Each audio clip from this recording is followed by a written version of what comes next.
Hello, नमस्ते, प्रणाम, जय माता दी। मैं आप सभी की बहन बिंदु मौर्य, जिला सोनभद्र से, और आप सभी सम्मानित भाई बहनों का स्वागत करती हूँ अपने यूट्यूब चैनल पे।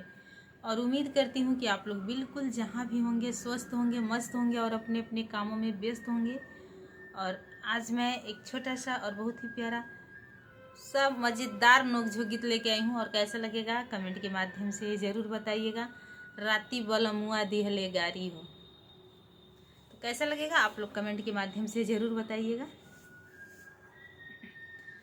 राती बलमुआ दिहले गारी हो, तरकारी के बिना ना हो। राती बलमुआ दिहले गारी हो, तरकारी के बिना ना।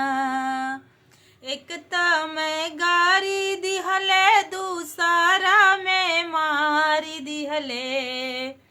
एक में गारी दिहले, दूसरा पे मारी दिहले। तो वो पर सासू देनी ललकारी हो, तरकारी के बिना ना। तो वो पर सासू देनी ललकारी हो, तरकारी के बिना ना। राती बलमुआ दिहले गारी हो, तरकारी के बिना ना। खोज खोज के दाल में नीमक बेसी बाटे, नीमन बनौलू न खाना हो।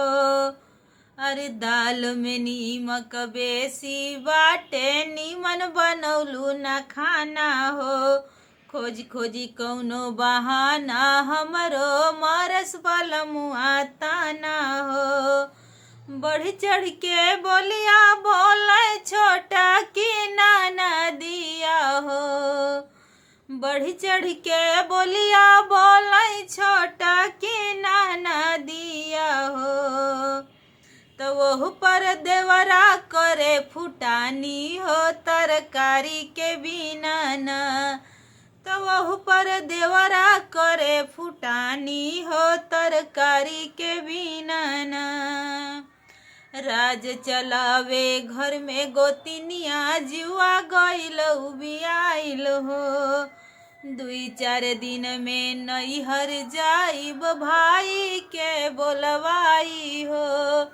राज चलावे घर में गोतिनिया, जुआ गइल बियाइल हो। 2-4 दिन में नैहर जाइब, भाई के बोलवाई हो।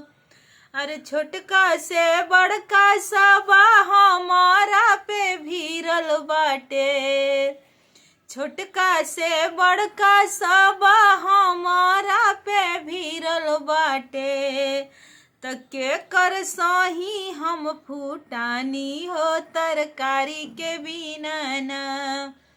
राती बलमुआ दिहले गारी हो, तरकारी के बिना ना। राती बलमुआ दिहले गारी हो, तरकारी के बिना ना।